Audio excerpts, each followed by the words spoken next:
Hello friends, మా ఛానల్కు స్వాగతం. భారతీయ సంస్కృతి మరియు నాగరికత యొక్క సత్యాన్ని వెలుగులోకి తేవడంలో ప్రధాన పాత్ర పోషించిన మీనాక్షి జైన్. ప్రొఫెసర్ మీనాక్షి జైన్ భారతీయ రాజకీయ శాస్త్ర పరిశోధకురాలు మరియు చరిత్రకారిణి. ఆమె ఢిల్లీ విశ్వవిద్యాలయం నుండి రాజకీయ శాస్త్రంలో పీహెచ్డీ పూర్తి చేశారు. ఆమె అనేక సంవత్సరాలు ఢిల్లీ విశ్వవిద్యాలయం గార్గి కళాశాలలో చరిత్ర అసోసియేట్ ప్రొఫెసర్గా పనిచేశారు.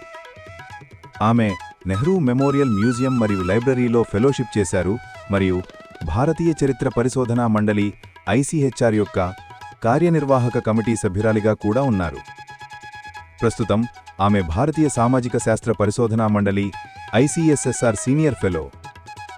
జూలై 2025లో ఆమెను రాష్ట్రపతి ద్రౌపది ముర్ము సాహిత్యం మరియు విద్యారంగంలో చేసిన కృషికి రాజ్యసభకు నామినేట్ చేశారు.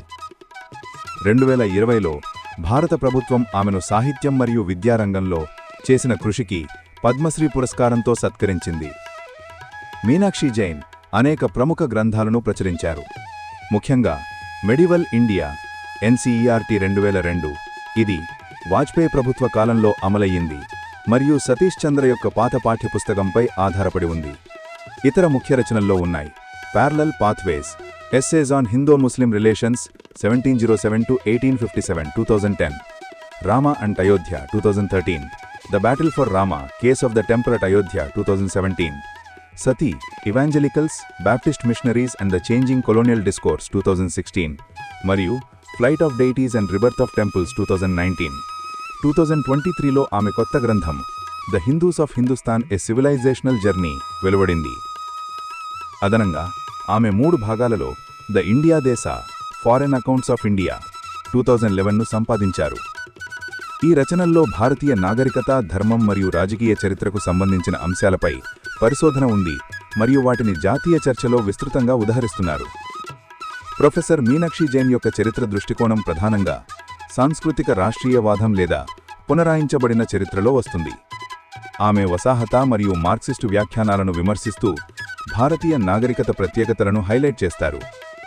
ఆమె అభిప్రాయం ప్రకారం హిందూ ధర్మం మరియు సంస్కృతి సాధనలను సానుకూల దృష్టిలో చూపించాలి మరియు చరిత్రను కేవలం ఘర్షణలుగా మాత్రమే చూపకూడదు.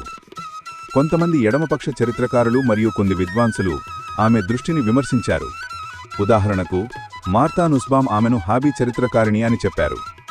నందిని సుందర్ కూడా ఆమె మెడివల్ ఇండియా పుస్తకం సుల్తానత్ మరియు మఘళ్లను హిందూ విరోధిగా చూపినట్టు, వారి సాధనలను నిర్లక్ష్యం చేసినట్టు పేర్కొన్నారు. మరోవైపు ఆమెను భారతీయ చరిత్రలో స్థానిక దృష్టికోణ ప్రవర్తకురాలిగా పరిగణిస్తారు. ఆమె నాణ్యతా చారిత్రాత్మక లిపులు మరియు విదేశీ మూలాలను ఉపయోగించి ప్రత్యామ్నాయ వ్యాఖ్యానాలను సృష్టించారు. స్వరాజ్యపత్రిక ప్రకారం 2002లో ఆమె పాఠ్యపుస్తకం వసాహత కథనంకు ఛాలెంజ్ ఇచ్చింది మరియు కొత్త, సమగ్ర మరియు సానుకూల చరిత్రను అందించే మైలురాయిగా భావించబడింది. రామమందిర్ వివాదం. జైన్ రామజన్మభూమి వివాదంపై ప్రత్యేక పరిశోధన చేశారు.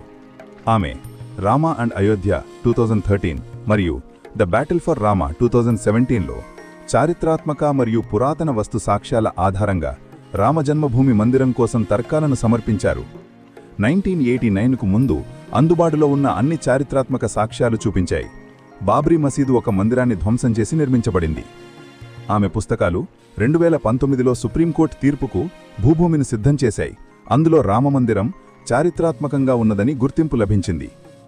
2024లో విశ్వనాథ్ రైజెస్ అండ్ రైజెస్లో కాశీలో ముస్లిం దాడుల తర్వాత హిందువుల మందిర పునర్నిర్మాణ ప్రయత్నాలను డాక్యుమెంట్ చేశారు. ఆమె పనిచేయడం వల్ల చరిత్ర రచనలో స్థానిక మరియు సాంస్కృతిక దృష్టికోణం బలపడింది. ఇది భారతీయ చరిత్ర యొక్క గౌరవనీయమైన హిందూ సంస్కృతి భాగంగా ఉంది.